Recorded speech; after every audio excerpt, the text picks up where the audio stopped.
Hey Ben, what's the Aztec Safety online e-learning website again? Yeah, that would be aztecsafety.com.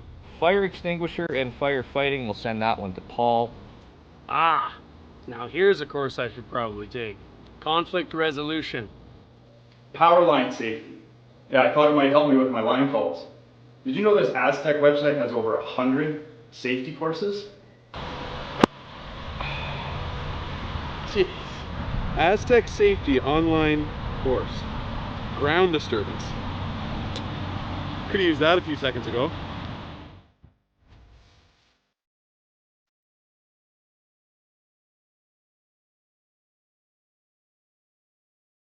Welcome to the rockshop.net, the official store for the Grand Slam of curling. Whether you're looking for the best hats, stylish clothing, fun toys, or unique accessories, the Rock Shop has it all. Shop online anytime at therockshop.net for exclusive Grand Slam of curling gear, or come see us in person at your next event. Therockshop.net, where fans find their favorite curling gear.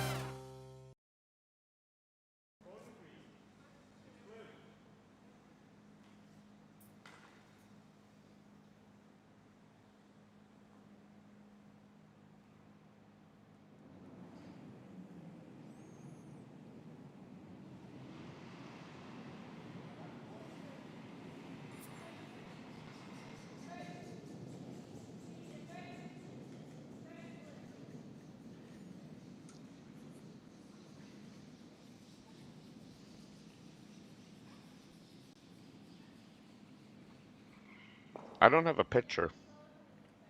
Okay. Well, I can welcome everybody who's watching. Welcome back. Hopefully you've been watching a number of the games over the course of the weekend. We are now at the final at the Aly Jenkins Mixed Doubles Memorial in Martensville, Saskatchewan. We are now seeing the two final teams, the two that are left, and for most people who are familiar with mixed doubles, they will be very familiar. We have from Australia, Dean Hewitt and Tahli Gill, facing off against a team from Switzerland, very well known, Jenny Perret and Martin Rios. They are here having both played a little bit in North America and obviously getting a little bit of extra games in as they're headed towards Kelowna in December. And they are very familiar with the finals in these events. We know that Dean and Tahli, for example, have done very, very well in their last 3 or 4 events. And Martin and Jenny, well, they've been together and working at this game for quite some time. So it should be a really wonderful final. The game has started, and we are now seeing Martin and Jenny throwing red rocks. The house is occupied by 3 rocks. We have 1 shot, that is the team of Gill and Hewitt. And Martin now coming back to play a tap and effectively trying to bump back their opponent's rocks and take control of the top of the forefoot. This ice has been really, really nice for them this event, curling beautifully and consistently for them. So they're really enjoying, I think, the opportunity to make a lot of great shots. Martin has jumped on this quickly, as if it's maybe a little bit inside. And he's actually, yes, been a little bit inside with the line, and it overcurled, catching the center line guard.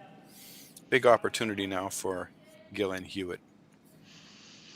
Oh, sorry there, Dave. I lost my picture here. Had to reboot. Okay, so you're back now. I am back.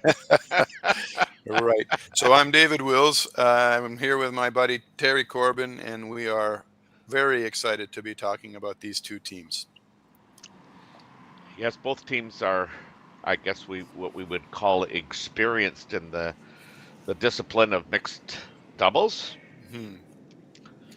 Yep, you could probably call them specialists. I know that some countries, there are teams that sort of have about a 50-50 energy expenditure for the mixed doubles and the 4-player game. These two teams definitely focus on mixed doubles. That said, I know that they do play 4-player curling because I've run into them in other circumstances. And certainly the Australian men's national team has lured Dean in to play. Yes. In fact, his father is a curler in Australia, and there have been times when he's been playing on the national team with his dad. And I've also seen Tahli when I was in New York at the World University Games 2 years ago. The Gills, the family of the Gills, was well represented because Mom was the coach, and 2 of the Gill sisters were playing for the team because they're both young enough that they qualified under the university age. So, okay. yeah, we do see them. Good. Martin plays sport player, but not very often. Is He's a that coach right? now. He's really starting to lean a lot more on coaching. Wow, there's a good shot through the port there, and Yep. The shot he had tried when it over curled and he caught curled the guard exactly. this time. Yes. And I would say he didn't change his line that much. I think he just brought his weight up. Yeah. Very nice. Hewitt and Gill are still lying 1, and they're talking about how if they can get rid of that red, they'll be lying 3, which is a nice place to be. Yes, for sure. The Swiss team's got the hammer here in the first end. And they're playing more conservatively. They're going to try and add 1 to the 4-foot behind the guard. Yeah. Leave the extra red for another shot. You like that call, Dave? I think I do, because if they try the hit and roll and for any reason it doesn't work the way it should, they leave this exact shot open for Perret Rios, and they could end up in a much less advantageous position. Looks like Dean's throwing a really nice shot, curling in beautifully to the top of the 4-foot. Yeah, that kind of works. Yeah.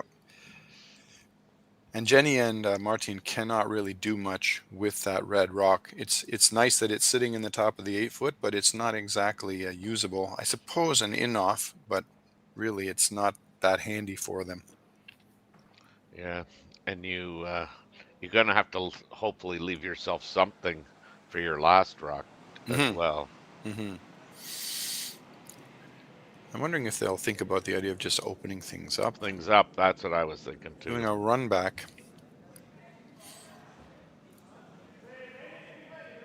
It seems when you watch mixed doubles, a lot of times people think that center guard, that one that sits in front of the house, is like a post. Nobody ever talks about moving it or running it back or getting it out of the way. It seems to just sort of sit there as an obstacle. Sometimes I think it's a good idea to get it moving. Yeah, I think Martin likes the in-off. Here we go. Oh, Can tell a lot by the weight.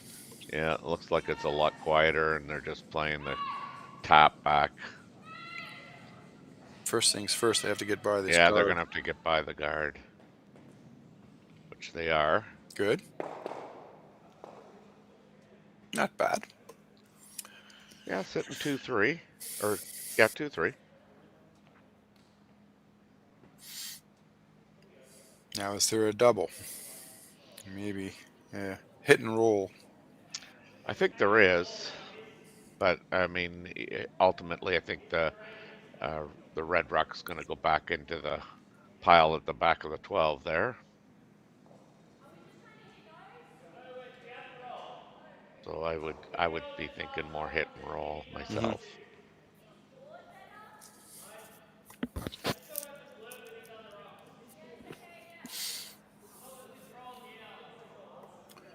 Tahli's having second thoughts. Watching her stand in the hag and chatting all the way down the ice is okay. That's funny because they definitely aren't 100% sure what's going on. Both players have to be very clear about what the heck is going on out there.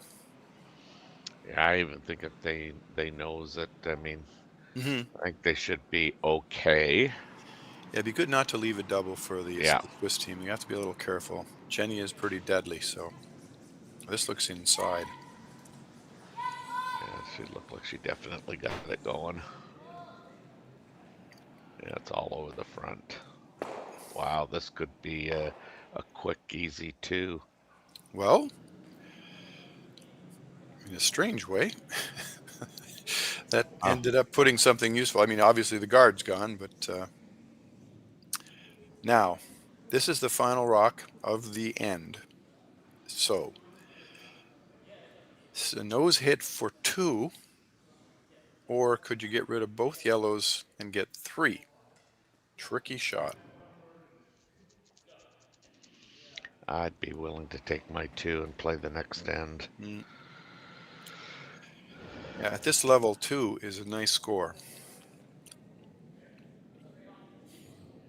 2, then give up 1, keep the control. Okay, here she comes.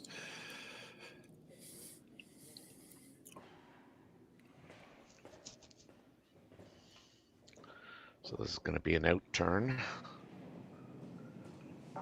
Out turn hit. Looks like they're playing just for the 2. That's way out there.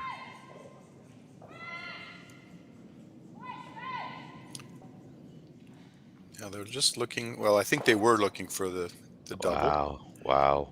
So That's sadly, kind of, yeah, it's kind of a mistake, isn't it? for sure. I mean, because they got caught in between. Yeah. Okay, well, 1 point for Perret Rios and to start things off, and we'll switch the hammer over to Hewitt and Gill, and we'll be back in just a moment. Hey Ben, what's the Aztec Safety online e-learning website again? Yeah, that would be aztecsafety.com. Fire extinguisher and firefighting, we'll send that one to Paul.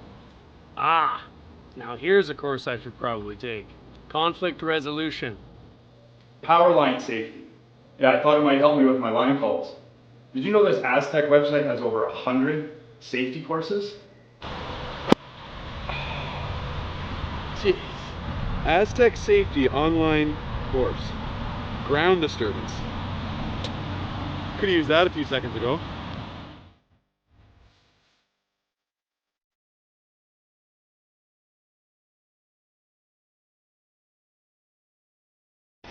The 2025-2026 Grand Slam of Curling schedule is out, with big events happening all over Canada, like the Masters heading to London in September, the Tour Challenge from Nisku this October, the Canadian Open from Saskatchewan in December, and the Players' Championship from Steinbeck coming in January. Early bird weekend and full event passes on sale now at gsoctickets.com. Let's rock!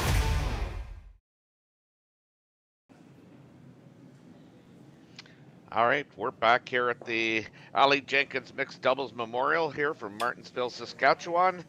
We're in the second end of play. And after that first end, we had Team Perret and Rios. I just call them Team Swiss. Up 1-0. And now we're going to turn the hammer over to the Aussies. And a little surprised there myself that they kind of looked like they were playing for the 3. Dave, what was your thought on that? Well, I mean, it was starting to look like there was a chance for 3 brewing until the center guard disappeared. And then they did have a chance to try and do sort of a very careful double, but a thin double. And I think they did try. But it over-curled, so then they got caught in between 2 options, whether you'd sweep it and hopefully make the extra, and I think they opted the opposite, to let it curl and hopefully have it curl in enough. Unfortunately, it didn't, not quite, so they ended up with just 1 point. Yeah, that was unfortunate. So this is the Swiss team. Their third shot of the end.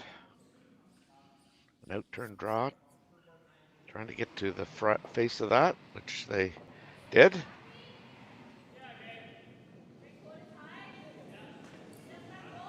And you'll see some interesting options here. It looks like they've elected to play that in turn, just tap their stone on the top of the button to the back of the button. Yeah. This stage of the end, particularly if you have hammer, adding another rock to the 4-foot, I call it the pile, especially if you can have one be shot, is very, very handy. Then at some point, the weight comes up a little bit, you start to push things around. This is not bad. It could have curled a hair more, but it's still a very usable rock. The question is, has the red rock been tapped back far enough in the back of the forefoot that the double on the two yellows is open? It's very close. I think that's what they're asking each other right now. Yeah, there's Jenny signaling with her broom. So we'll have to see.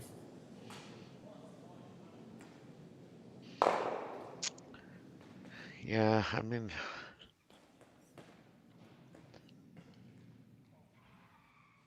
they're playing that in turn, and I don't know if they're playing into the pile or they're playing that double or what they're doing. Not sure what the call was. No, they're going to try and play an angle Yeah, hit back and take out both yellows. both yellows. I think the red obviously will spill out, sadly, but Yeah. I think that's the plan. Yeah.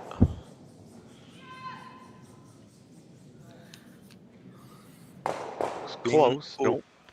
No, they still got rid of a Yep. nuisance red from the back of the house. That's right. And they are lying. Oh, sorry, yellow is lying too. Yellows. That's the Yeah. sad part about that shot, is that it ended up leaving Gill and Hewitt lying too, and in a very advantageous position now.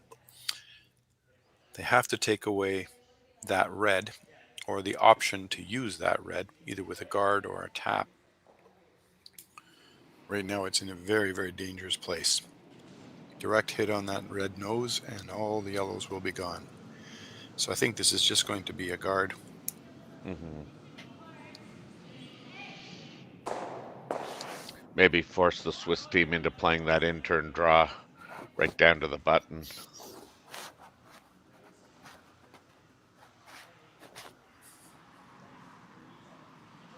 It's the old story. It's about what you leave. Mm-hmm.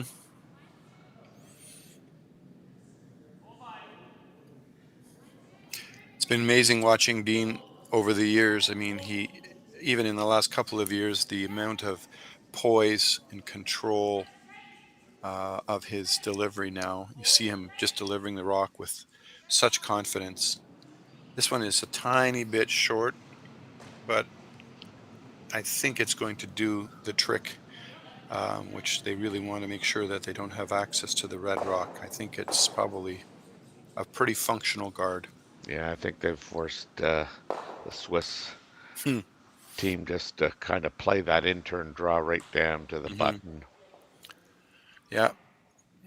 Very often the case in mixed doubles that you can't take away both sides. So if you take away one, you leave the other, and here we are. They've got a chance. If they can come down and sit on the button or corner frozen to that yellow rock, they'll be in great shape. Even a rock to the top of the forefoot will suffice, I think, because you can actually bury the rock as well, almost. This looks warm. Well, it's curling nicely at the end. I don't know if it's going to get over far enough. Yeah, I think too we're going heavy. onto the back. Okay. I think that might be helping, actually, the... Yep. That's a nice, what we call a nice pocket. Yeah. Yeah. Sit right in that nice pocket, and it will be very, very hard to do anything. Although the Australians are going to want to try and figure out a way to move that red back at some point, so they can add more to the scoring. Let's just see what they do. My guess is this is going to be just a plain old draw, maybe a slight tap on the red. I would think that if you could get to the center line, top button, that would be ideal, because you will be behind cover as well.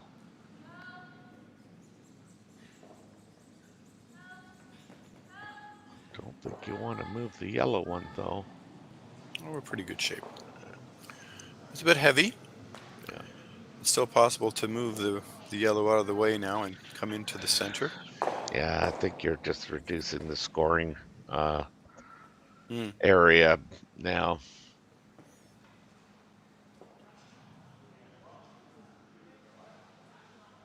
It's exciting to see the Australians doing so very well this fall. I mean, they've played events over in Europe on the World Curling Tour, and then coming here, Mhm. and they Mhm. always seem to be in the final, and several times they've won, and they've actually raised their ranking to the top of the world right now. They are number one in the Is that world. right? Yep, Yeah. they're the number one ranked team. The team that was for quite some time was the Estonians. Yeah, that's right. Harry Lill and Marie Kaldvi, and they have been playing too, and playing well, but not as well as the Aussies. So it's funny, the top two teams in the world right now are Australia and Estonia, which is just feels like a funny thing to say. Yeah, I know. A lot of yeah. people will say to you, "What do you mean Estonia? Yeah. No, they have a lovely curling facility in Tallinn, and and they've been playing really, really well." Yeah. And they've made it. The Estonians have made it to the Olympics. They've already qualified. That's right. Yeah. So that'll be there's hardly any spots available at the Olympics. There's only 10, and one of them is taken by the Estonians, which in traditional sense seems strange. So that means one of the teams that you might normally expect to see is not going to be there. Mhm. Yeah, it'll be amazing. And that, speaking of curling, that was a great shot there by Jenny Perret to get that locked in there. She's left them an opportunity for two, but they're going to have to draw the half side of the button there. That's right. I mean, essentially they have one, which is nice, so that they know that the shot is an easy call. Yeah. It just comes down to getting the weight and line both absolutely perfect. And don't sell Tahli short, because this is the kind of shot that she can make. Come on, Dean. Come on, Dean. Come on, Dean. Look at this. Wow. Oh, and it did come back a little. We know there's one yellow.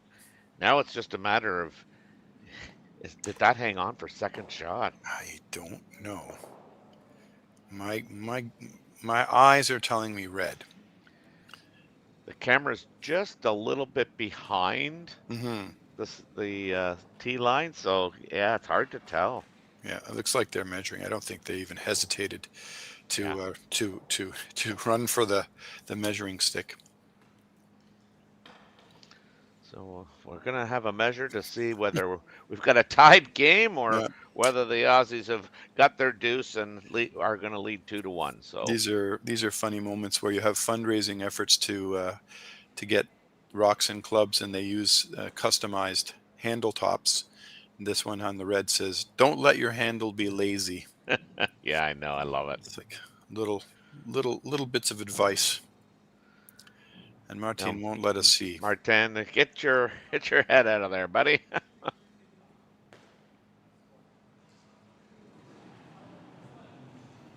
It's going to be red.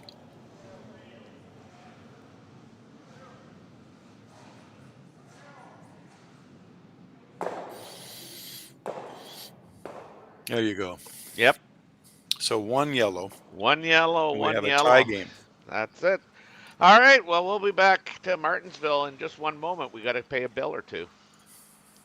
Developed over a decade in collaboration with the finest ice makers this side of the Atlantic, the Pebblehead PB5 is nothing short of a triumph of sophistication and craftsmanship.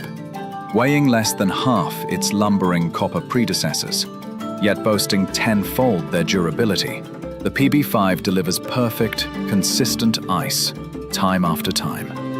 The PB5 by Pebbleheads.com, the apex of ice-making ingenuity for the roaring game of curling.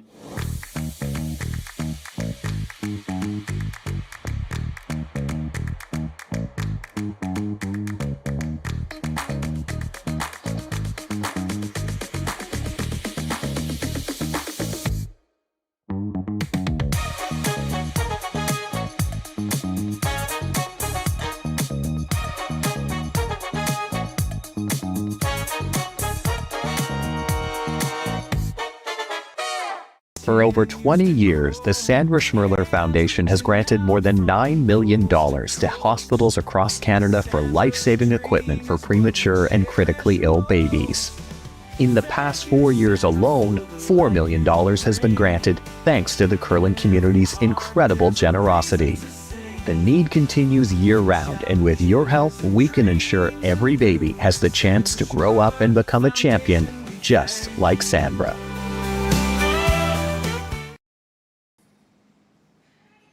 Welcome back to Martensville, Saskatchewan here with the third end action here. I guess we have a replay of that last shot. Dave, why don't you just walk us through that and how close that was? Sure. Well, Dean and Tahli, they have already got 1 point locked up, and they're trying to throw a draw to the very edge of the button. They do a beautiful job, and Dean swept it to make sure it got by that red. Sadly, by sweeping it that much, it just took it a little bit too far. And when they ended up measuring, it seemed that red was slightly closer. So 1 point for yellow and a 1-all tie going into the third. Yes, and so now we have, I guess oh no, this would have been Martin throwing the rock. And he's going to be a little light and chip off the top.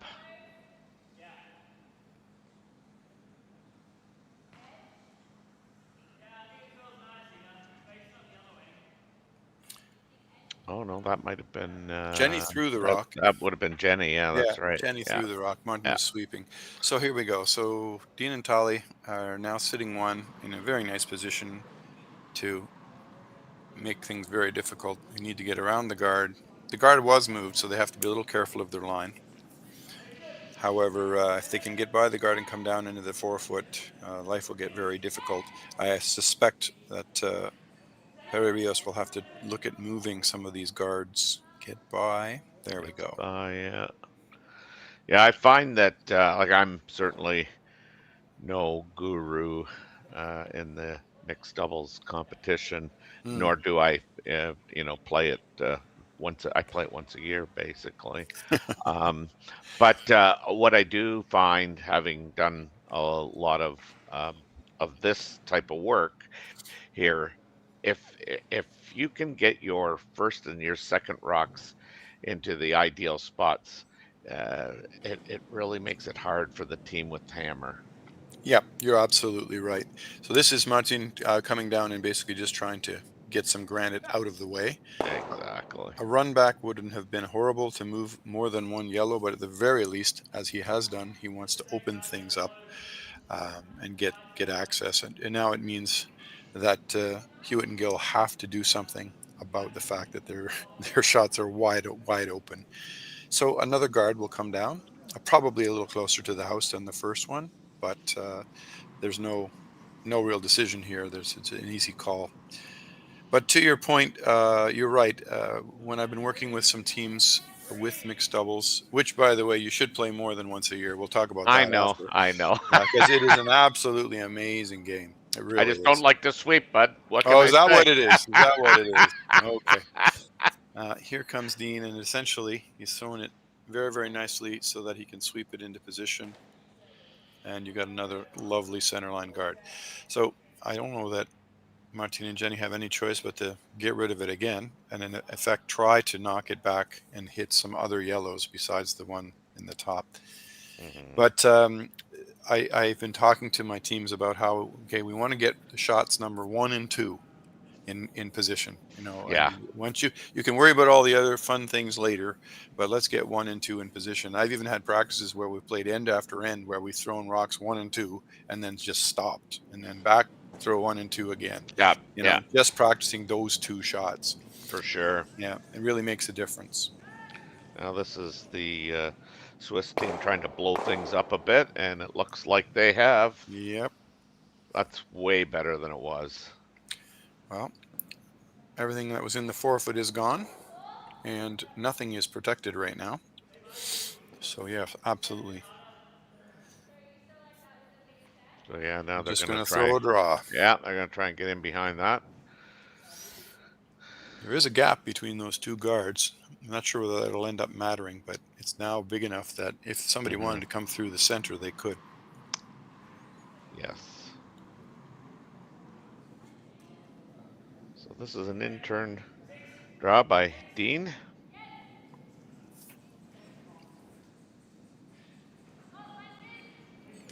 Yep, coming back and actually sitting behind the guard rather than curling all the way to the center is probably not a bad thing. This looks a bit heavy.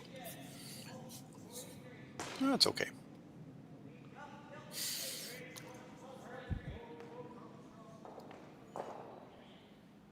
Yeah, one of the things my club players talk about when they watch these curlers is their unbelievable weight control.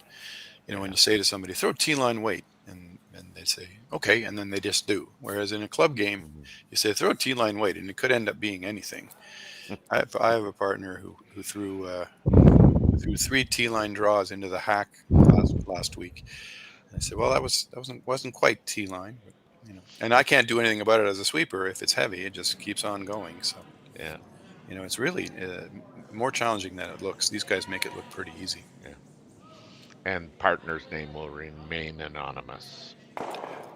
He might be, maybe watching. I don't know. Who knows? Yeah, my guess is that the people who watch these YouTube broadcasts of this fantastic event are people who are familiar with and maybe probably play mixed doubles. I don't know that I don't know how many people it attracts who are 4-player curlers. That'd be an interesting thing to see in the comments. If you're a 4-player curler who's watching this because you want to learn about it, or you're interested and curious, or what it might be. But so now they're going to throw another rock, maybe just barely nibbling the top 12, but it definitely has to be in front of that yellow, the shot rock, to protect it. And they're really now sitting in the driver's seat. Yeah, well, I mean, I think you're right. It would be interesting to see, because I know, having not playing it a lot, it took me a while to watch it. And I think, you know, again, one of the things that was attractive about watching it was it's quick. You know, like you don't have a lot of time to, you know, ponder shots, and it's only you're only throwing 5 rocks, so that's right. The game moves along really nice. Yeah, it's got great rhythm. You do have to adjust to it if you're used to 4-player, though. That's for sure. The amount of time, even when you're not playing a shot, your opponent takes. You know, you don't have as much of a break in between. You're sort of used to having extra time to think about something or draw breath or whatever, and then all of a sudden it's like, oh, it's our shot again. Hurry up, let's go. It's also faster because it doesn't take as much time to make a call when there's only 2 of you and you both kind of know what you're doing, and that's pretty obvious. Let's go. There's not a hesitation or thinking about it or asking other people on your team, do you like this? Do you like this? So it's a big factor for sure. Yeah. So Jenny's last rock for the Swiss team, the Red Rocks, and they obviously are going to try and play a double if they can do something about the top 2 yellows.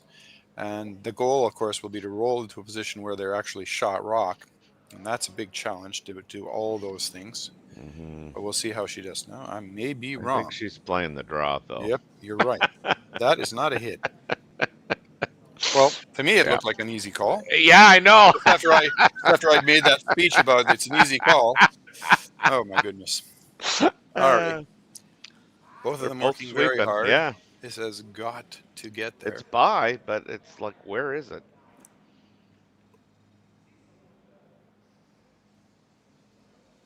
Oh, so okay. I'm gonna leave now. Leave yellow with 1. Yeah. So a steal of 1. Steal of 1. So after 3 ends, I guess the Aussies are going to take a 2-1 lead into the 4th end. We'll be back right after this message. Hey Ben, what's the Aztec Safety online e-learning website again? Yeah, that would be aztecsafety.com. Fire extinguisher and firefighting, we'll send that one to Paul. Now here's a course I should probably take. Conflict resolution. Power line safety. Yeah, I thought it might help me with my line calls. Did you know this Aztec website has over 100 safety courses? Jeez. Aztec Safety online course. Ground disturbance. Could have used that a few seconds ago.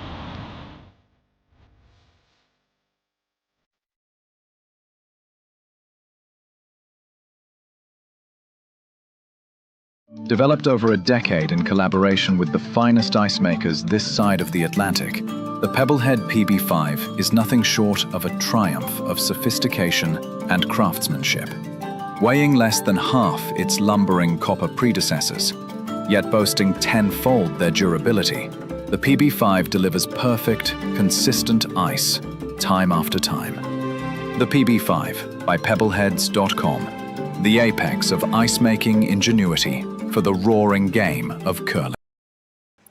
Here we go. So we're back here. I'm Terry Corbin. I'm with Dave Wills. We're at the Aly Jenkins Mixed Doubles Memorial. I'm going to call it a spiel. We're here in Martensville, Saskatchewan. We've got a 2-1 lead by the Aussies over the Swiss right now, but the Swiss team has hammer in this fourth end, which is always when I know we talk a lot about the even ends. So I'm going to talk about the even ends here in the sense that this is an even end. Yep, end number 4. And the hammer stays with the Swiss, throwing the red stones. We've got a not quite as strong a start for Tahli Gill as she has normally done, where she clipped the guard coming in and it just sort of sat a little bit short of her destination that she wanted. However, in a very usable position. That yellow rock is what we would call a danger rock. You have to really be careful because little things can be done with that rock, either by moving it or moving off of it. Here comes Dean the other way. Yeah, I was just, we were kind of marveling at how much control the Swiss had in the semifinal. Like they seemed to be in control of every single end, creating difficulty for the last rock of the team that they were playing. And here it's like they just don't have that, that zip and. Yeah, little things can happen, but you're absolutely right. It seems like you'll play a game and they'll be in complete control, and then another game where they just can't seem to find the line or the edge. You're absolutely right. Some of it is related to fatigue. I mean, if you realize that they just played, and then here they are playing again.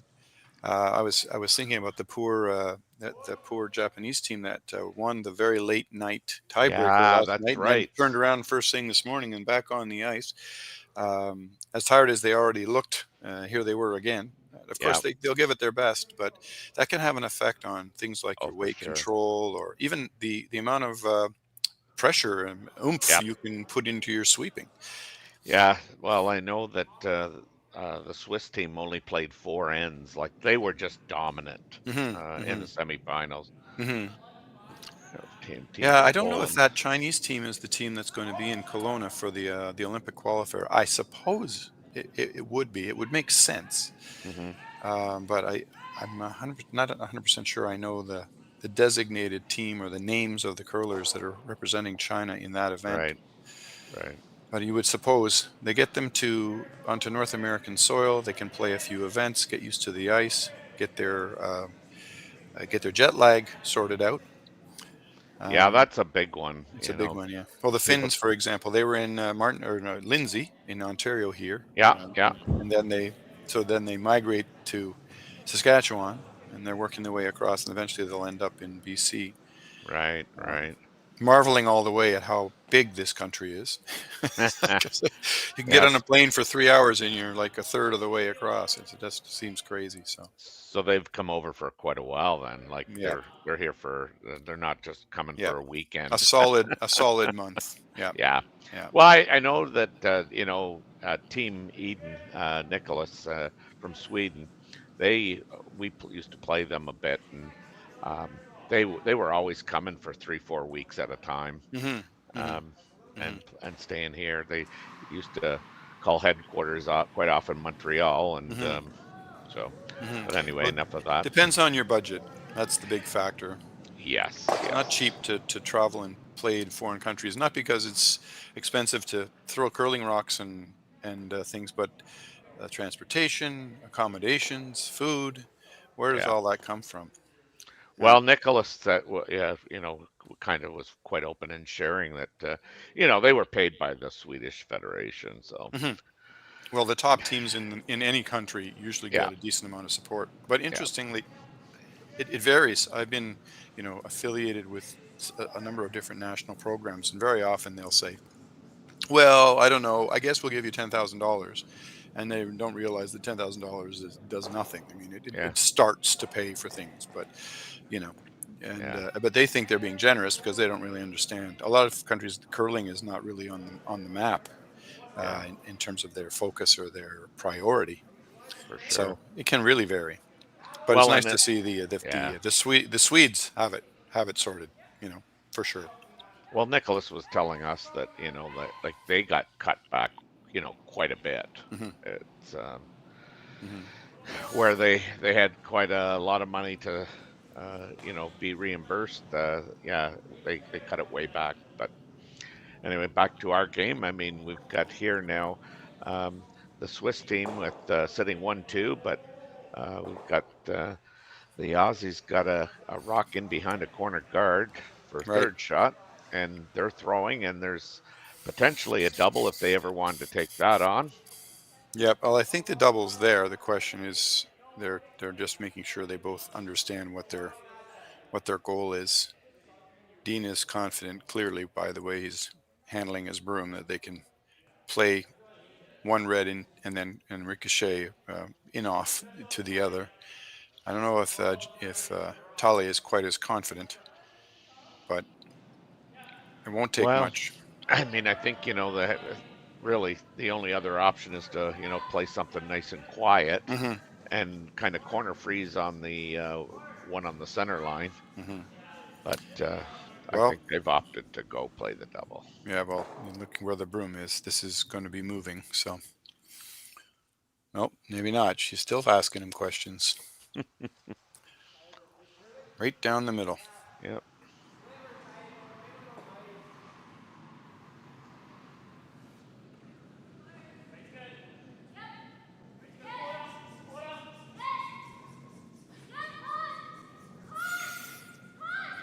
Have to go hard for a piece of that red one. Wow. Oh, Wow. talk about the worst possible outcome. Absolutely. I mean, it does help that that one red that got pushed back far enough that it's now third shot instead of second shot. But my goodness, Hmm. that caught between two situations. You want it to either curl more or less, but not where it stopped. My goodness. All right, so the strategy for the Swiss team with the Red Rocks is going to be to preserve their one in the forefoot and obviously try to find a way to score another point. So you can either put one high in the house as almost like a guard, or you can try and throw one under cover, draw behind a guard like they have in Yeah. the side of the house. I definitely like coming behind that Hmm. yellow Hmm. guard that's guarding a piece of the forefoot. But Yeah. Now I don't know if you just saw Martin. He yeah, was sort of scheming a bit with the idea of hitting the yellow that's just at the top of the house off to the side, not even in the house, and rolling in off it, thereby getting one of his rocks in the house and opening up that other yellow, with the idea that on their last shot they could end up getting extra points because they can bring into play that one in the back. Now where that broom is, I'm not sure it really tells us anything. Okay, it's a draw. yeah. In turn Well, or out turn. yeah, I think that you could almost make that double on the yellows and roll into the as a biter, but they chose not to even go down that road. Yeah. This is straight draw behind the guard. Yep. You just don't want to get behind the tee line, and that's not going to Hmm. get behind the tee line. Making sure they don't leave the double. Yeah, higher's better. Yeah. Okay. So there's no double, so then Dean and Tahli simply have to hit and roll. They want to be shot.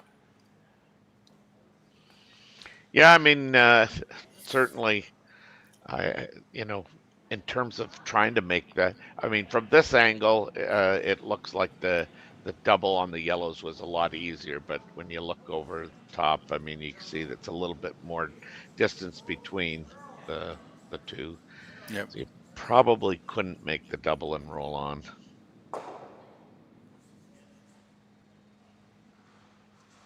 Could have rolled on for sure.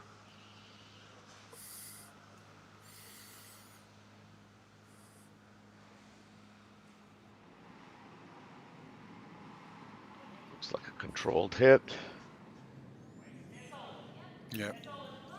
Yeah, they definitely want to move that red out. The key is to hit it on the right angle so that it Gonna have to moves curl a it. little bit. This is It not looks too like bad. Now roll. nose hit. Ooh, not quite. So an opportunity for the Swiss team to score a deuce here and take the lead. So I guess all things considered, Dave, I mean, this is a good outcome so far for the Swiss. Well, they gave up a steal last end, so this is a good recovery. Two or more, certainly at least getting a 2 to take the lead. So they need a little nose hit. Shot's not made yet, but a nose hit and just sit straight in the middle, and we should be okay. She'll throw the intern.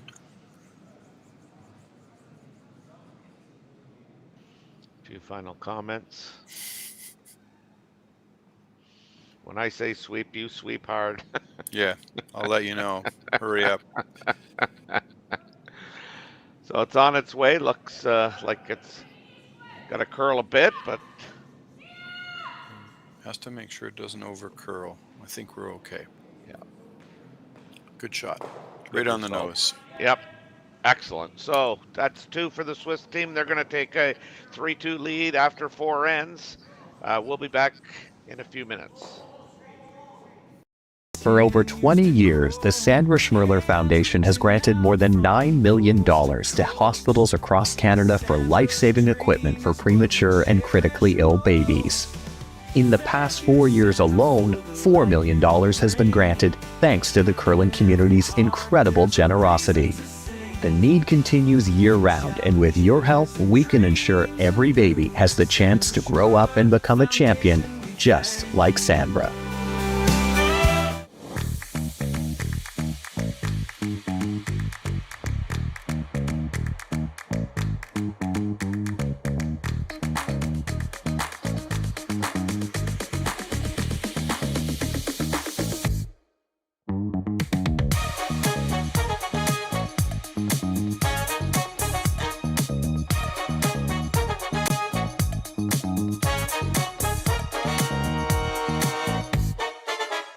Welcome to the RockShop.net, the official store for the Grand Slam of curling. Whether you're looking for the best hats, stylish clothing, fun toys, or unique accessories, the Rock Shop has it all. Shop online anytime at the RockShop.net for exclusive Grand Slam of curling gear, or come see us in person at your next event. The RockShop.net, where fans find their favorite curling gear. Kind of Anyway, we're back here at the Martensville place for the Aly Jenkins Mixed Doubles Memorial. We've got a 3-2 lead by the Swiss over the Aussies, but the Aussies got the hammer. And that first rock from the Swiss team is kind of good, but it is behind the button. Yeah, a little tap on the preset rock that was in place at the back of the forefoot, but dead center, which is very, very nice. If you take away the little angles, it means that the next team has to find a way to get right over onto the center line to be effective. Yeah, just a little And warm. Speaking of that, you see that didn't quite curl over enough. Tahli's shot didn't curl as much as she wanted. Yeah, just a little bit warm. She had a little less weight. Might have been able to, as Dave Schmel would say, scooch it over. But now the Swiss are going to play the in-turn draw and hopefully get to the top of the button.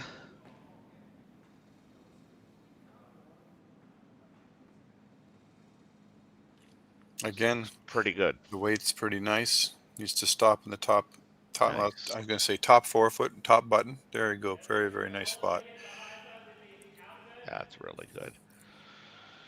What makes that so good too, Dave, is that those 2 yellow rocks are now providing some backing.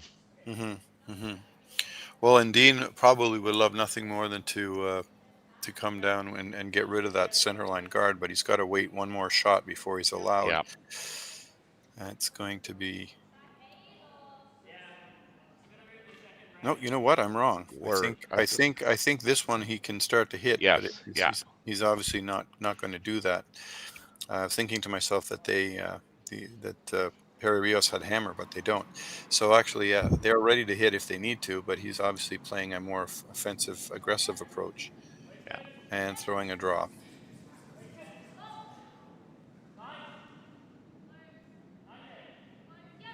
Yeah, there's definitely no opportunities when you're the sweeper to admire your shot, your release, or anything. Well, this has worked out quite nicely. Just heavy enough to tap the Reds back. Now there is a great big bowl in the center. Oh yeah, my lord. We'll call that a pocket. Yeah. Normally pockets have 2 rocks, but this has got 4, so it'll be hard to. If you put things in there, it'll lock things up. One could argue that there's 5 there. Yeah. Sorry. Seeing if you were paying attention. Yeah, well, you never know when I am. Yeah. Oh, Holy cow. So Yeah. you talk about people getting tired over the course of the weekend. I know, eh? Yeah. Not just the curlers. That's right. There you go. Absolutely right. I like how the facility has the Ice Boss, the machine they use for scraping, sort of in the facility, visible, Yeah. and protected by padding. But it's funny how it just sort of sits there, quite right in the middle of everywhere. A lot of facilities it will be kind of hidden, but that one is just right front and center. Here we come. Enough weight to definitely move some of these yellows, and hopefully roll toward the center.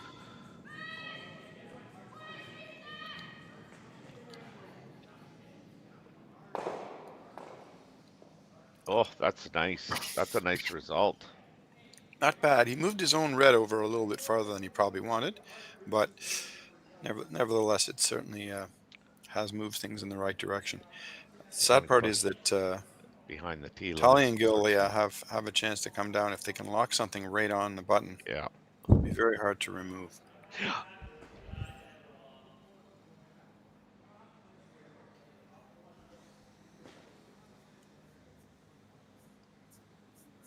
Yeah, that's the thing, the big difference.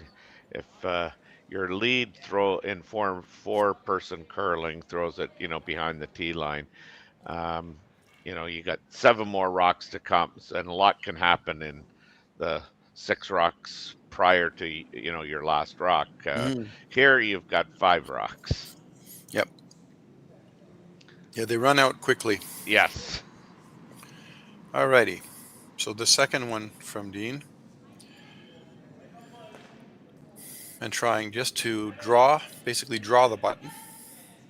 And either be perfectly behind the guard and shot rock would be okay, or locked, frozen onto the back red.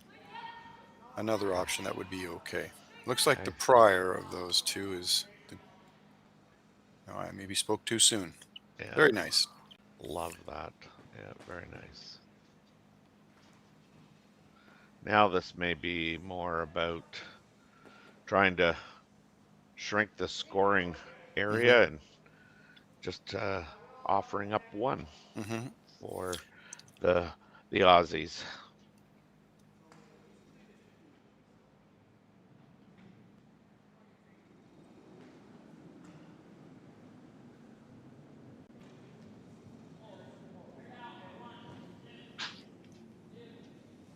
Martin Rios trying to follow Dean Hewitt's shot down.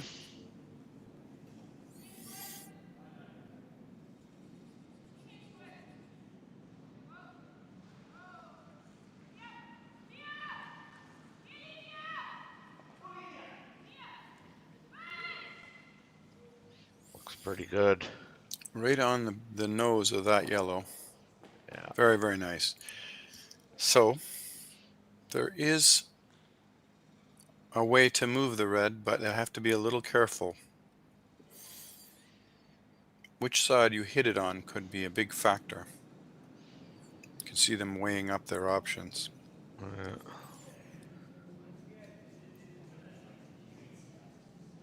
That yellow rock's not going very far.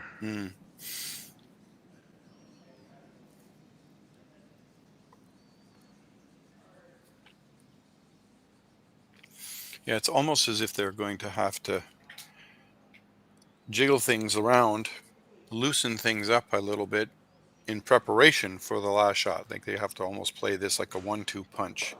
What's going to happen with the first one, and then what can we do after that with the second one?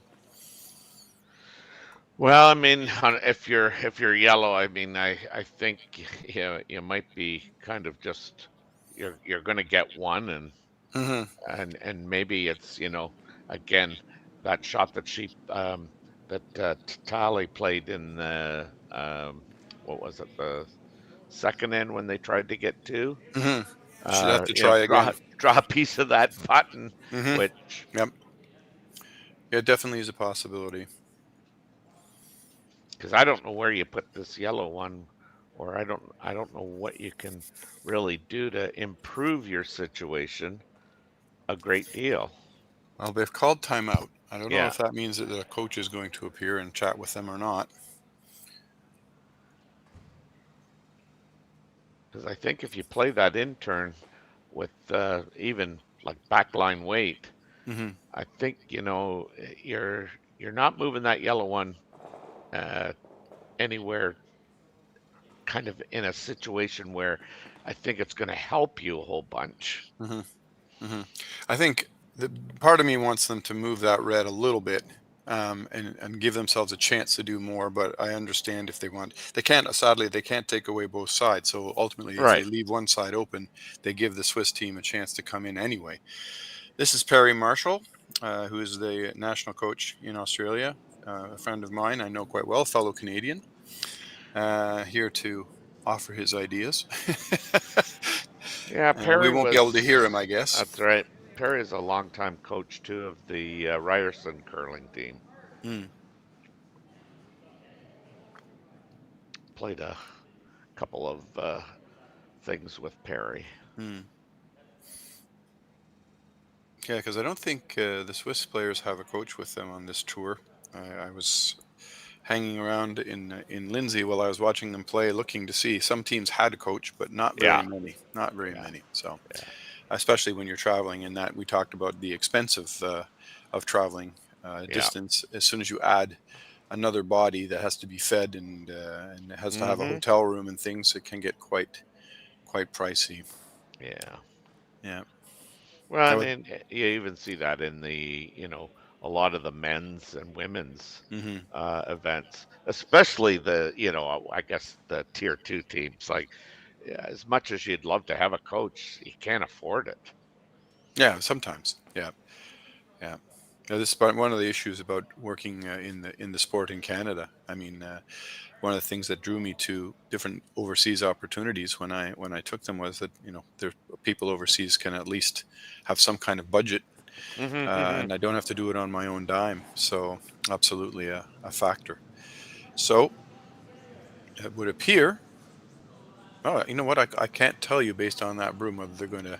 No, I thought maybe they might try and go off that red one where the broom is and try and hit and roll toward the center. Yeah, try and unlock that red one behind, but well, we'll know in a second, depending on how hard he throws it.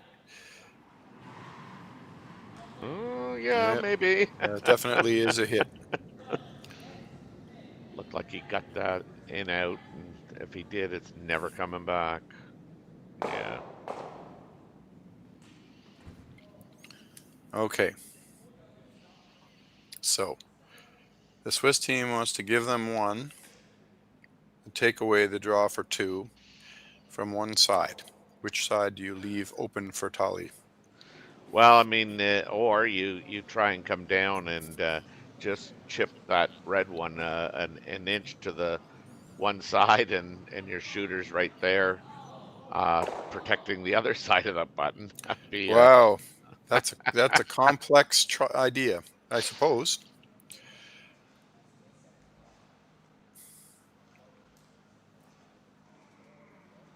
I mean, when you look at it, can you hurt yourself by trying that? Yeah,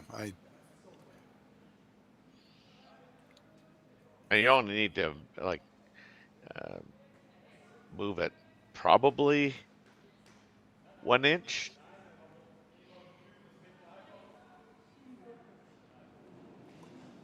Because even if you roll over, yep. I don't know that you could make a double on the yellows anyway.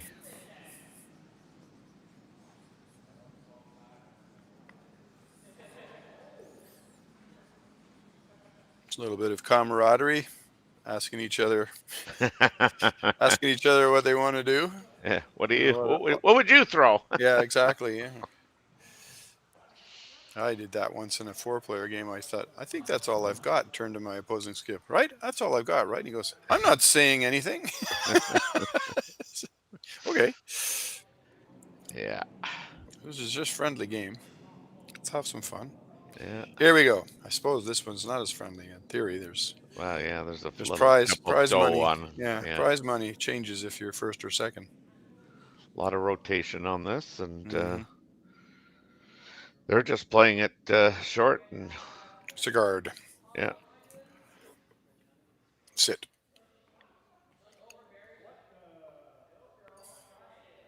They're still looking at trying that side. Tahli, I guess, really favors the intern. Well, you'd have to think it's there.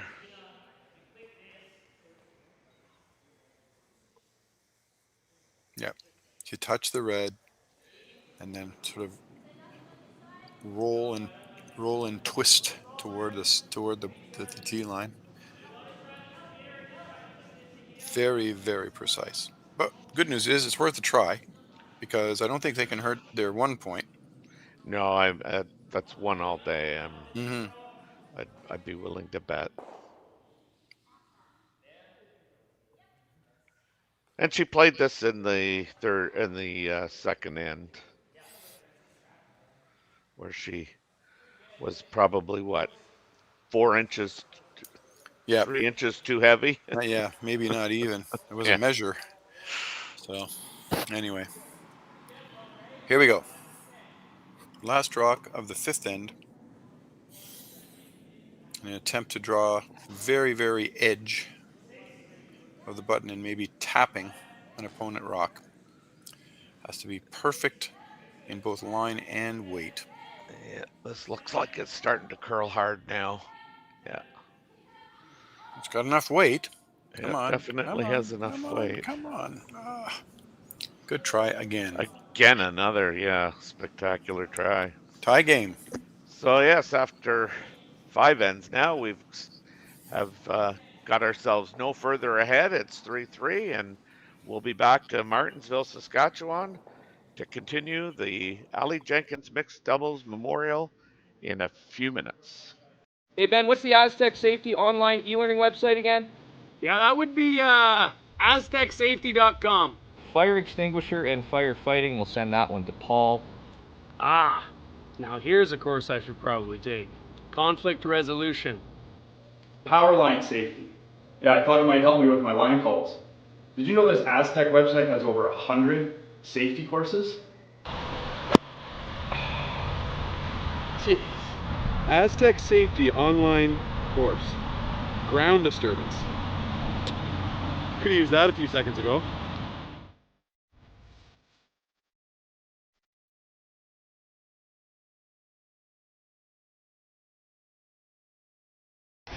The 2025-2026 Grand Slam of Curling schedule is out, with big events happening all over Canada, like the Masters heading to London in September, the Tour Challenge from Nisku this October, the Canadian Open from Saskatchewan in December, and the Players' Championship from Steinbeck coming in January. Early bird weekend and full event passes on sale now at gsoctickets.com. Let's rock. Welcome back. We've got a real, as they call them, barn burners, and now we have a power play. Dave, why don't you walk us through kind of why teams might want to try the power play? Well, sure. I mean, the power play is a very interesting twist that was added it's been a little while now. I used to refer to it as a new rule, but I don't think we can say it's new anymore. Where what you do is the placed rocks that you have, the one in front of the house and the one in the house, are moved to one side. The team that is exercising the power play can choose whichever side they want. Effectively what it does is it opens up the idea that you're playing away from the center. So if you have the hammer, in theory, you should be able to have an open shot at the end of the end to add a point. And if you're lucky about how it's gone before that, you might get 2 or even 3. So it increases your offensive power and your opportunity to score points. Or it increases your opportunity to defend against your opponent scoring points, because some people use the power play as a defense. Each team gets 1 in a game, and you can only use it when you have hammer, and you can't use it in an extra end if there is one. So there are a few restrictions, but this situation, we're seeing the Swiss team using their power play on the right. The Australians tried to throw a rock. I believe they tried to throw one a little deeper than they left it. I think they wanted to get closer to the house, if not in the house. And so the Swiss have taken advantage with their red rocks to come around that second guard. So now they have 2 in the house behind guards. It makes things very interesting. Dean, the first of his yellow rocks for the end, cannot hit yet. And I have a feeling, though, he'll be very happy to start moving some of those front rocks around. First things first, he's trying a draw. And this isn't too bad. An option now to hit or play a little angle run back if he wants to move some of the red rocks. Very interesting choice of shots. Yeah, you see a lot of times that the team without the power play will raise the rock in that's placed as a corner guard into the house.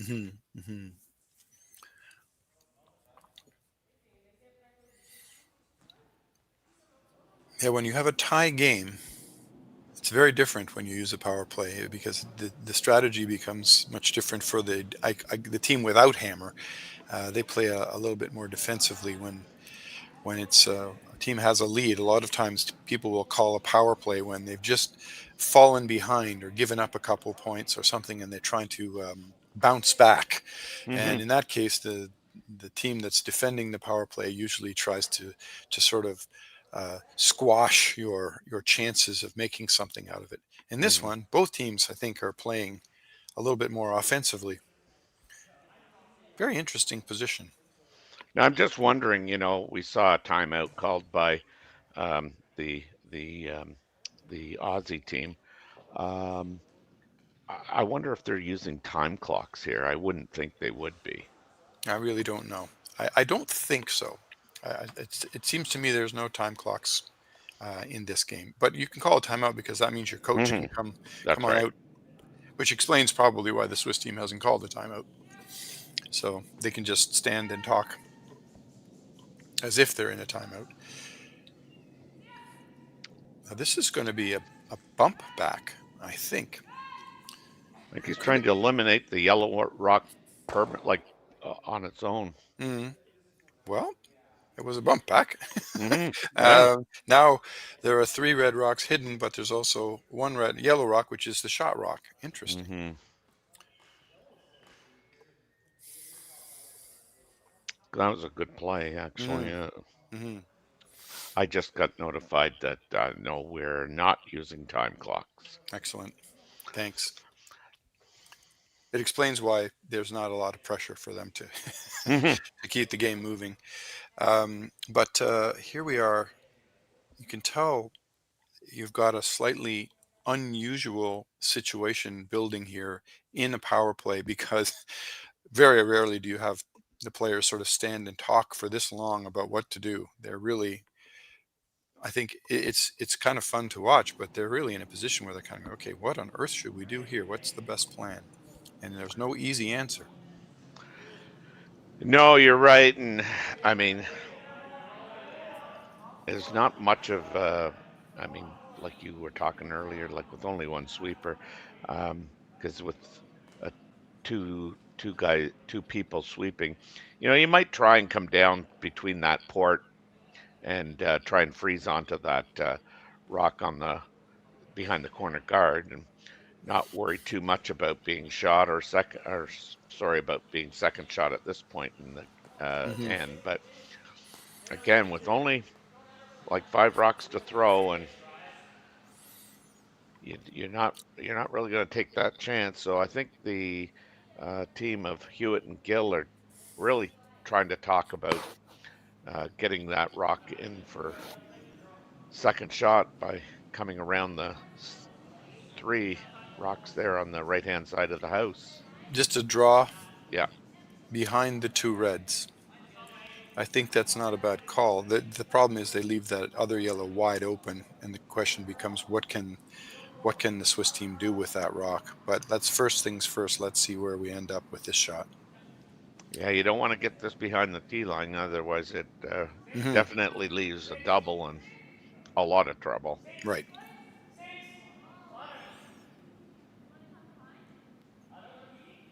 So Dean likes the line, obviously. I think everybody's a little worried about the weight. Line is beautiful. Wow. So it is second shot, barely.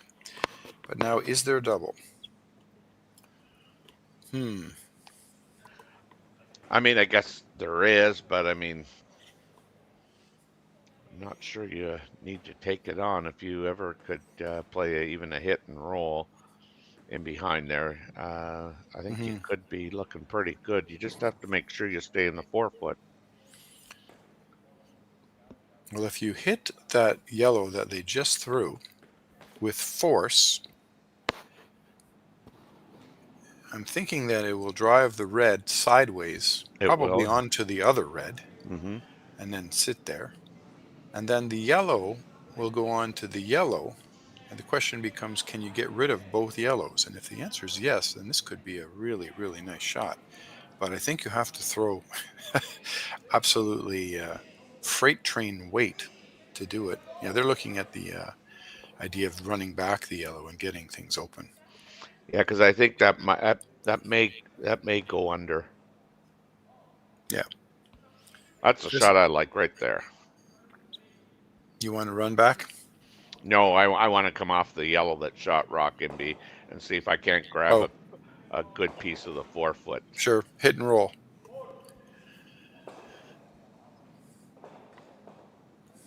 Well, another situation where we can't tell based on the broom, because it depends on how hard he throws it. But I think you might be right. This might be a plain old hit and roll.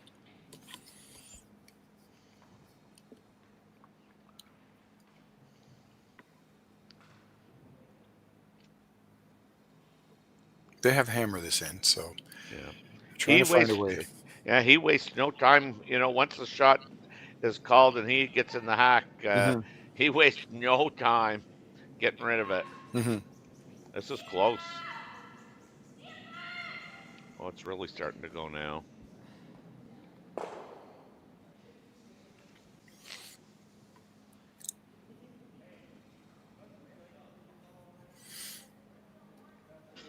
So yellow still remains 1, and yellow throwing.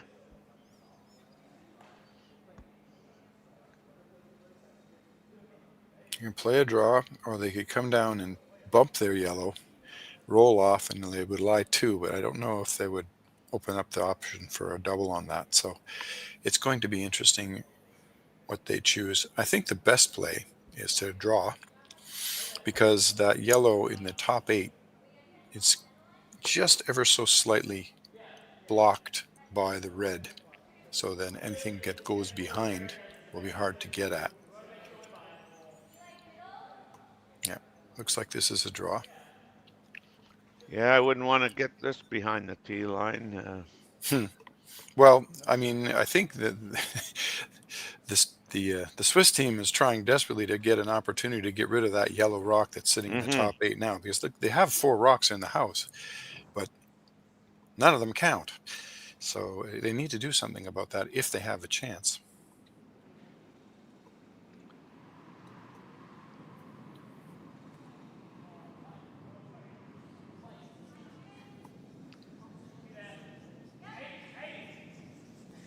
Yeah, you want to make sure you get by that top yellow.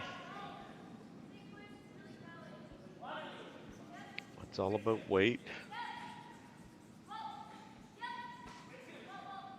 Going hard to get it by, and they're by. Well, a little bit deep, but second shot. Sorry, shot. Mm-hmm. And they're lying 1-2. Mm-hmm.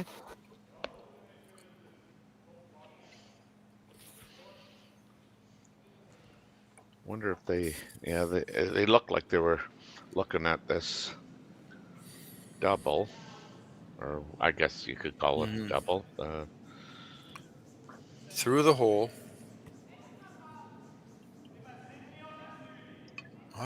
My goodness.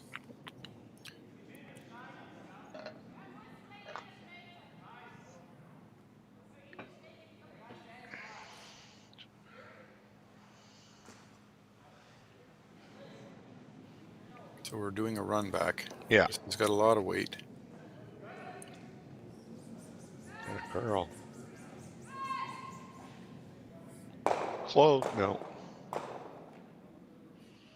Well, they did tick their own red up slightly so that it's now second shot. Sadly, it's really getting in the way of any kind of run back option to take out that back yellow.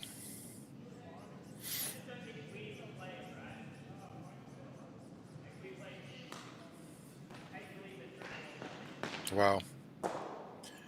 So Dean's broomwork is suggesting a fairly aggressive idea that would move the red out of the way and leave the yellow lying 3.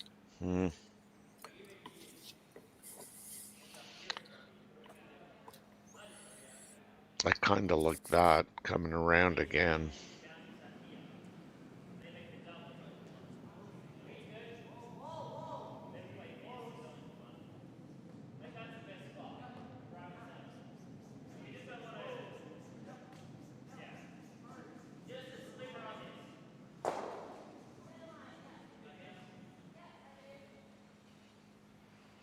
I mean, I think if you're the Swiss team, you're more interested in scoring,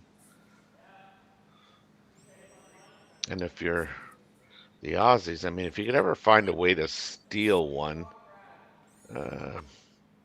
in 6, that would be ideal. I'd like to see them go right around.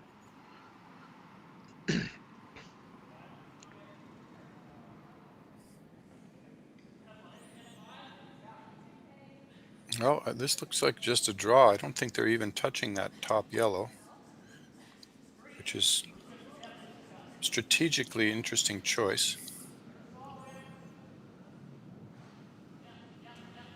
Well, they were playing the straight guard. Looks like it.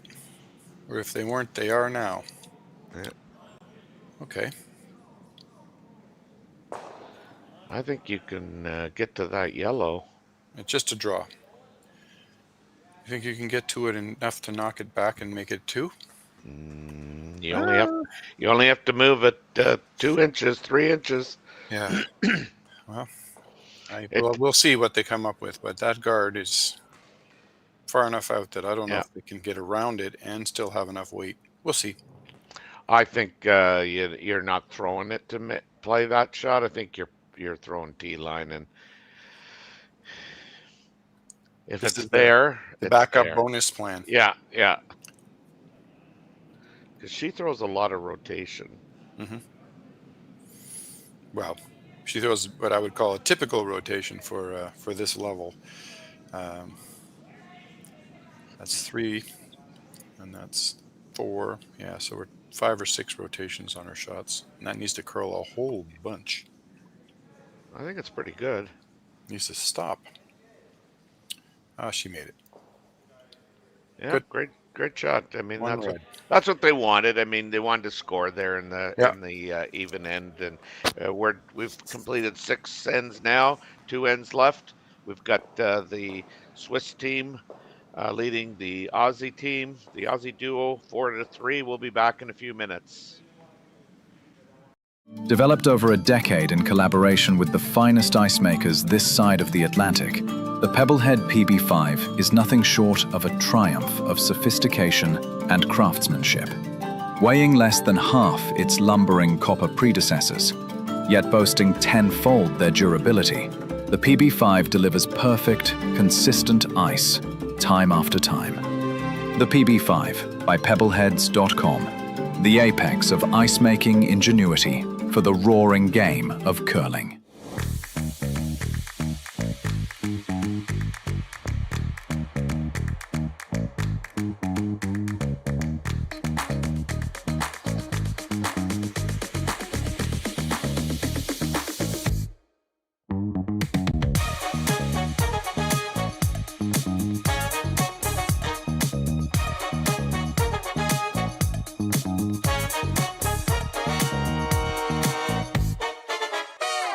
For over 20 years, the Sandra Schmirler Foundation has granted more than $9 million to hospitals across Canada for life-saving equipment for premature and critically ill babies.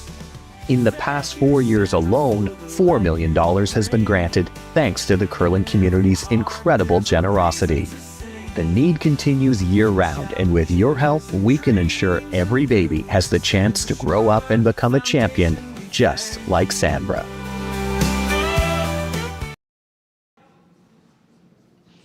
Okay. Welcome back. So, as we kind of anticipated during the break in our conversation, Dave, we've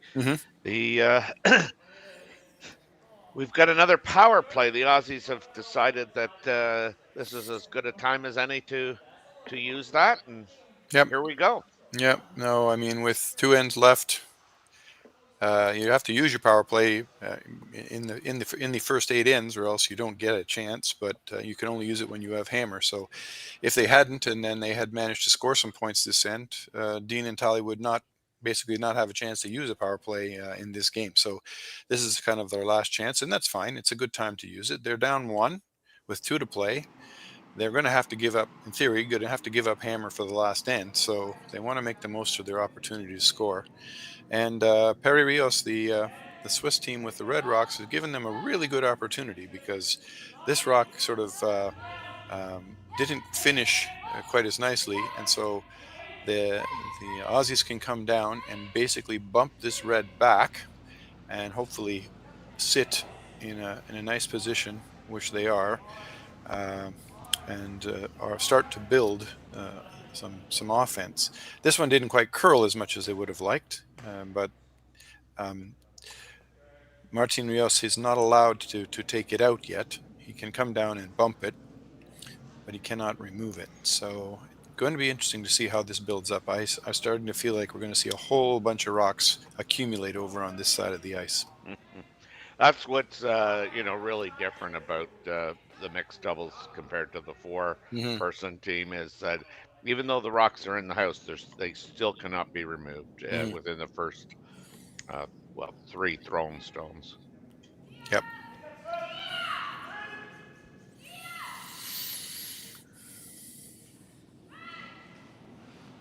So the Swiss team on their power play, I mean, they were forced into taking 1. And this is a little bump and roll, and a very nicely played. Perfect weight. And now the red rock is a little bit more hidden, and it's shot. So it's going to make things a little bit more awkward. Yeah, that was well done. I mean, you look at it and you go, like, you want to get it back to the 12-foot, but you obviously can't push it through the rings. And I like the way they're set up now.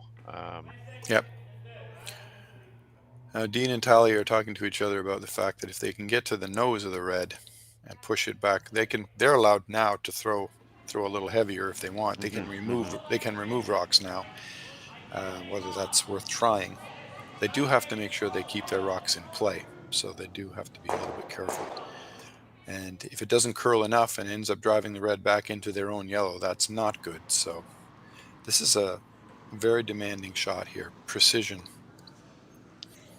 Yeah, again, it's down weight. pretty hard not to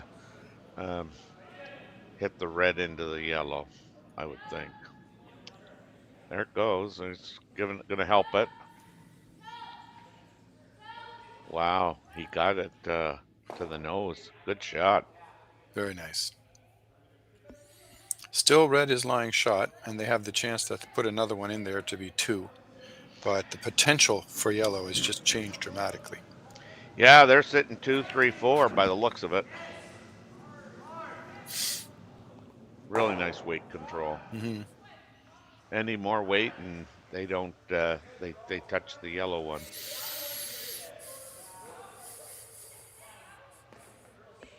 So now that requires a little bit of more intense discussion.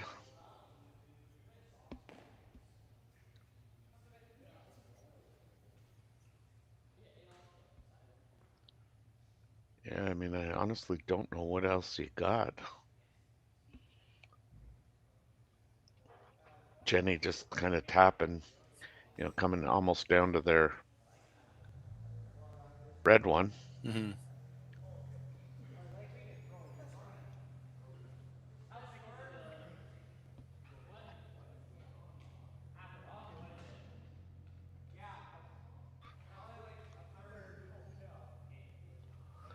So this rock could kind of change the strategy as well too in this crucial 7th end. Absolutely. All right, so they need to not only be second shot, but also hidden, at least to some extent, so that there's no double coming down. Because if you give the Aussies a chance to come down and remove these red rocks, things are going to get interesting very quickly. Interesting. All right, so I think they got second shot too. Close. Mm-hmm. Very close. That one that they want to play the back one. That over curl. I'm quite sure that that Perret Rios were trying to throw that red rock around those yellow. They were, yeah, they were. I'm sure that was called. Yeah. It feels like a great guard, but I don't think it was the plan. All right, so the ice is changing. I'm starting to feel as if they're having a little trouble deciding where to put the broom, because things are curling a little more than they expect. All right.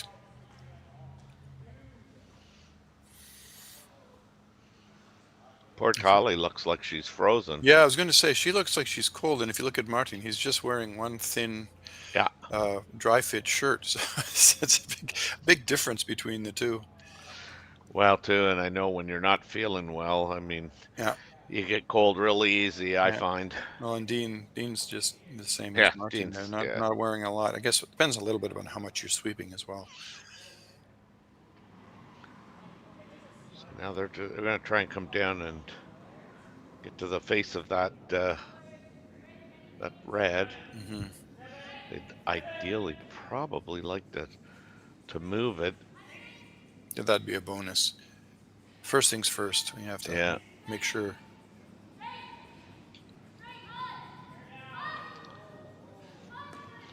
Well, I think it's T-line. No, it's not. Yeah, we're definitely seeing some changes in the ice. Things are fudging a little bit.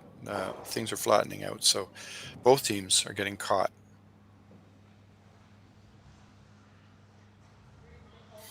Raises some interesting questions. What to do next? Well, I mean, so much of it too depends on whether you think, so you know you know you're 1, but are you 3 and 4, or are you I think red's 1 and yellow's 2, 3. 2? And then after that, red. So 4, 1, Okay. 4. Yeah, I mean, they could just split the house. They could just throw another red out to the other side of the house, and then basically you're keeping yellow team Gill and Hewitt to 1 point.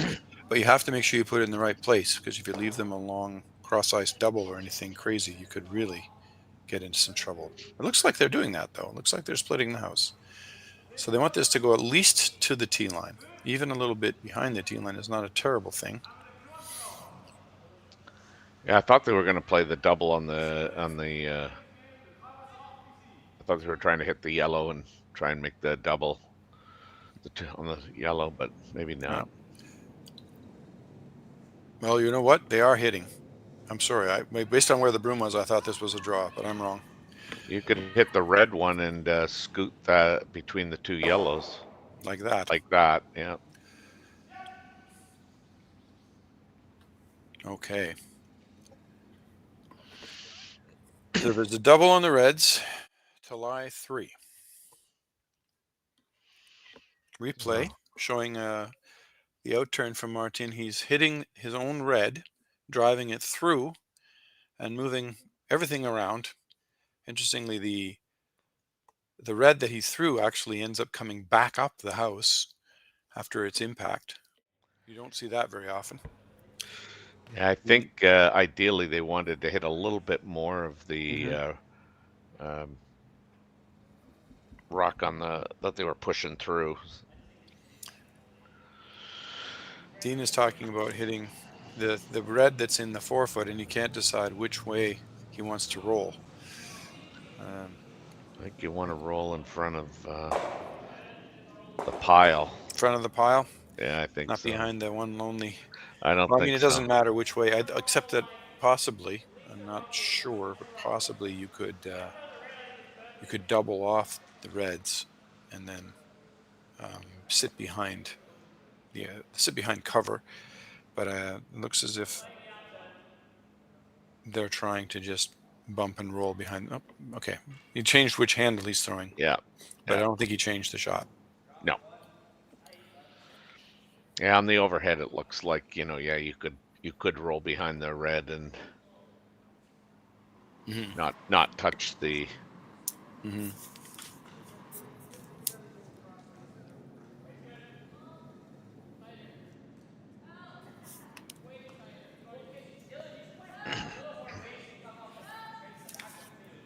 working it hard, trying to make it curl a bit.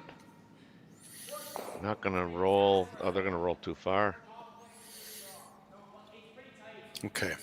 Now red shot. Do they need to protect? Well, they need to get one in there to be either shot or second shot, because there are a lot of yellows lurking in the weeds. Yeah, these are talking about coming way over on the other side of the house, which is not a bad idea.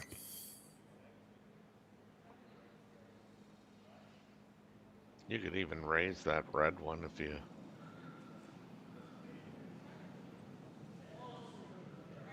That was my first inclination, was get it over there. But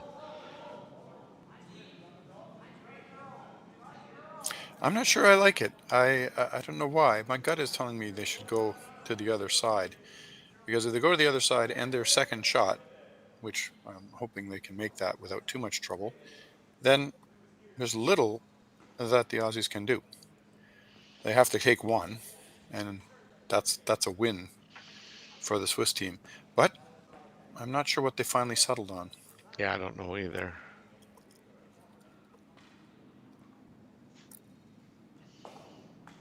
And take back the hammer in the last end.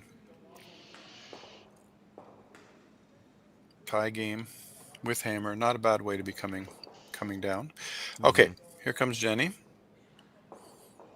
She is playing the intern. So are they going way out and around, or are they... Yeah, I think they are. out and around their red. The red, in theory, using it almost like a guard, and hopefully stopping somewhere around the tee line, maybe even a little behind it. As long as they're behind the guard, they're safe. And weight-wise, they're fine. Ooh. That's okay. That's still okay, I think. Yeah, because they. Wow. Well, if it was Kevin Cooey in the hack, you'd be worried. There's a Well, lot. I think Cross-eyed double.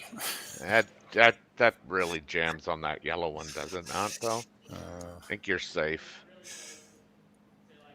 I hope they try it because I'd like to see. For purely selfish reasons, I don't think. You know, it's Tahli. I don't know if Tahli can throw enough weight. Hit and roll for one. If it really rolls, could be for more than one. I mean, it's technically, if you throw it with enough weight, it's for 5. So. Yeah, I never see that, but. Yeah, it's. You'd have to throw a cannon. That's why I say if you had Kevin Cooey in the hack, it would be a different story. But here she is. You're always losing that yellow behind the tee line that's in front of that red. Well, if they hit it on the inside, the red goes beside it, doesn't it? Yeah, I think that's a catcher. Okay. I mean, it may not hit it right on the nose, but certainly I don't think you can make that shot without losing that. But like you say, it would still be for maybe a third maybe of more. The rock. Hit a third of the red rock. It will go flying across. Well, but even as it goes across, the reds probably jam there too. All right. Well, we're going to see what Tahli's doing here. She is playing an outturn. Outturn draw, I would think. Yeah, I guess this is just a plain old draw. Draw for one.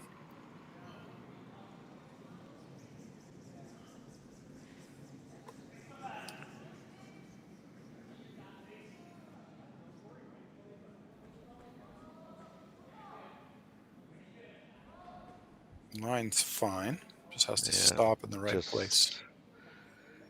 I mean, he's backing right off. Sit down.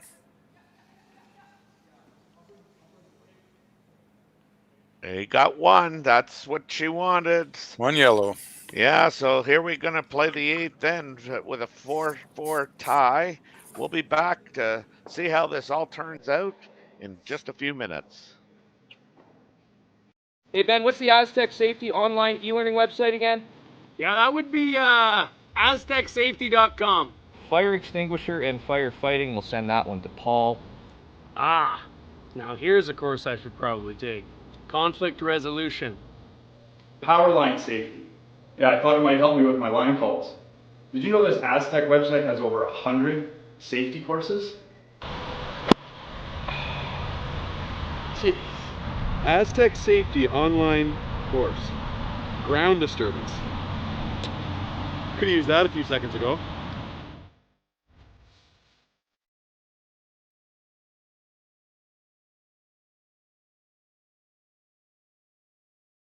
Developed over a decade in collaboration with the finest ice makers this side of the Atlantic, the Pebblehead PB5 is nothing short of a triumph of sophistication and craftsmanship. Weighing less than half its lumbering copper predecessors, yet boasting tenfold their durability, the PB5 delivers perfect, consistent ice, time after time.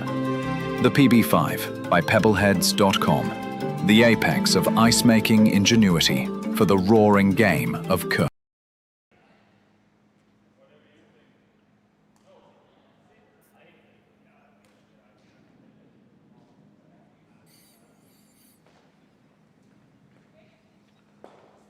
We're back here for the final end of the Aly Jenkins Mixed Doubles Memorial from Martensville, Saskatchewan. Dave, we've got 7 ends in the book, and we're right back where we started from. And I think we started with the Swiss team of Jenny Perret and Martin Rios with the hammer. So Hmm.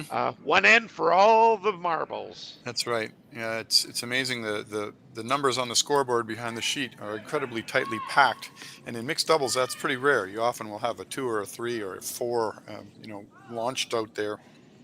We've had a whole bunch of ones and just one lonely 2. Interesting call. Well, that was supposed to be a tick on the Oh, yellow. was okay. They were trying to tick the yellow over, just get that guard out of the way. And sadly, it didn't curl enough. So it went past the guard and hit the red in the house and drove it out. And as you just noticed, that is immediately basically a replacement back to the original position. And basically, it's almost as if that rock never happened. It just is gone. So. Yeah, I just thought that was an interesting call. Like, Mhm. I don't see that in mixed doubles play. It's rare when you are in a situation like this, and this is a rare situation where you have a tie in the last end. But essentially, what has to happen is the team with hammer is just desperately anxious to find a way to score 1 point. It doesn't matter. You don't need 2 or 3. You just need to score. And one of the ways you can improve your chances of scoring is by putting in a rock, or playing a shot, like you're going to find my words, playing a shot that removes the guard, and you can't take it out, so you take it and push it to the side. It was a good effort. They tried. Yeah, I just, I mean, typically you just see the first rock go, Hmm. um, Yeah. like literally, um, on top of. Hmm. Well, this one now that you would think, oh well, now they are allowed to remove that rock. They could peel that guard if they want, and they've decided not to. And the reason is because in the meantime, after they missed the tick attempt, the Aussies have put it on beautifully right on the button. If they take the guard out, then the Aussies will simply replace the guard, and they'll play a game of peel, replace, peel, replace, peel, replace, and won't get anywhere. So they're better off doing what they just did, which is to bring something into the house, top button, and now a little nudge on that rock, and all of a sudden, life is going to get very different. Yeah, as Dave often refers that to shampoo curling. Mm. Well, here we go. We're going to try and play another one basically into the pile that gets in the way and makes it hard for red to tap themselves back in. This is becoming very, very interesting.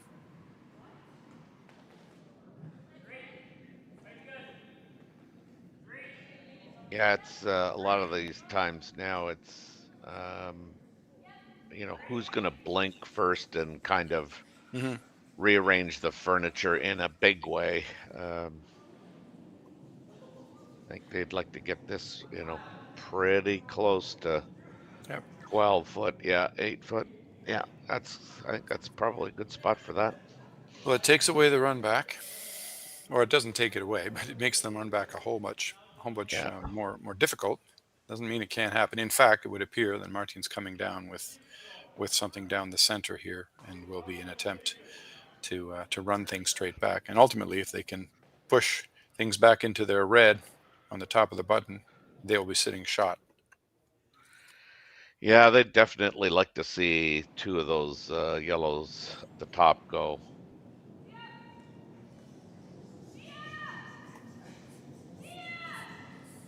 This could be close. Yeah. Almost. Yeah. But they left the shooter, so Yep. not a whole lot has changed really for Hewitt and Gill. Yep. So now they're going to replace that. I think just try to throw it again down into the top 12 foot and get in the way, so to speak. And they definitely want to be on the side of Tahli's broom, um, rather than directly behind her over curling. Dean is quite animated in his discussion about where things are going. All right.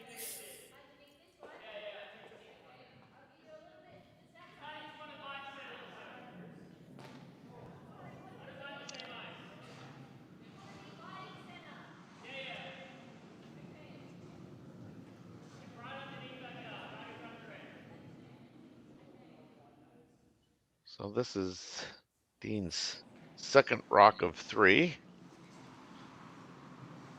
In turn, trying to get somewhere in around the 12-foot, in line with the center line there. Just essentially getting in the way. Yep. Taking away both access to the one in the 4-foot, and also hopefully blocking the run back. It's hard to do both perfectly, but a little bit of either is Looks probably pretty good. Yeah, me. Overcurled a hair. That was Dean's last shot at the end, I think. So now we have. Oh, was it? Oh, right. Yeah. You're right. Two more reds to come and 1 yellow. Tahli has to throw the final yellow shot. So now they are going to run straight back and challenge Tahli, I think. Well, if they're successful with this run back, it'll really change things. But challenge Tahli to make a perfect shot.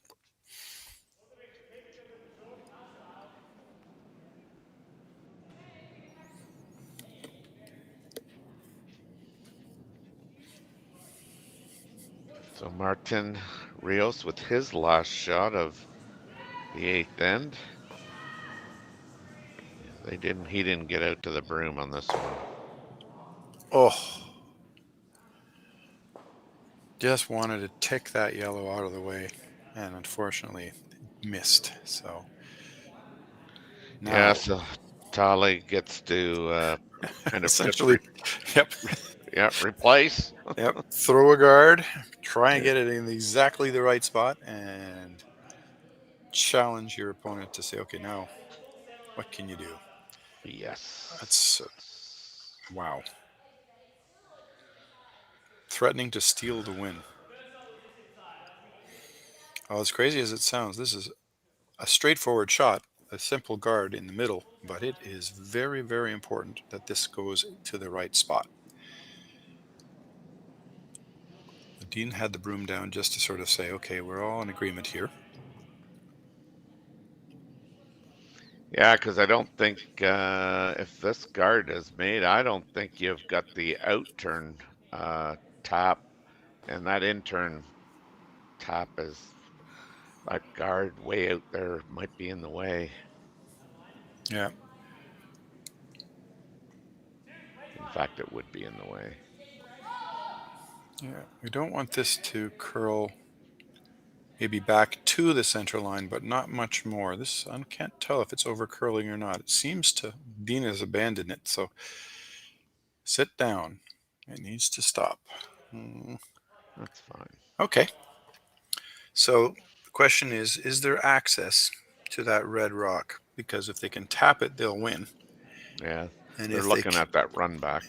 Yeah, Jenny probably, I think, has accepted that their only option is to try yellow, yellow, red,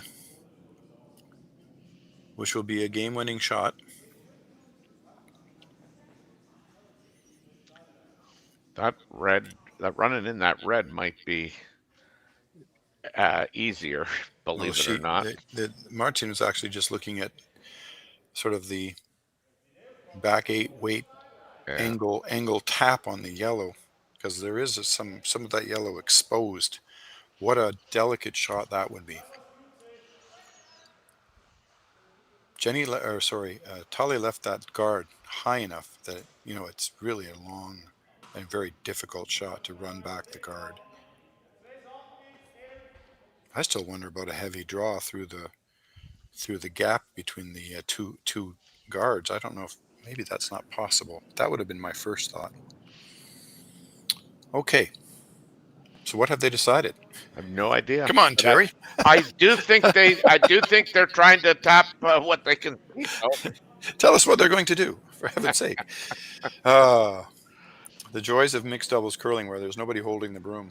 Yeah, no, I do think they've gone for the kind of the draw with just like a heavy draw and trying to tap what they can see. Yep, you're absolutely right. So here we go. It's all about line.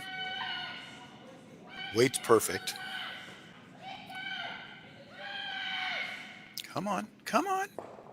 Oh my God! What a curling shot, my lord!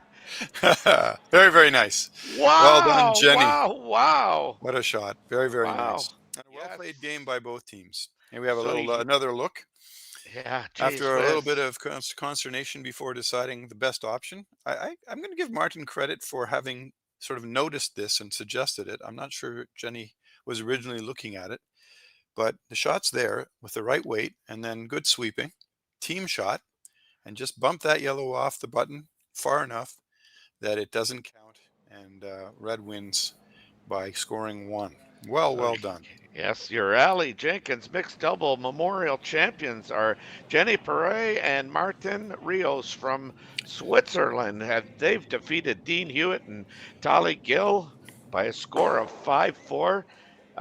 Some really great shots, Dave, throughout the 8 ends of play. Absolutely. Your final thoughts? Well, I'm just, what a well-played game. As I said, to be tied 4-4 after 7 ends is a show of 2 very, very strong, solid teams. And there wasn't a lot of misses.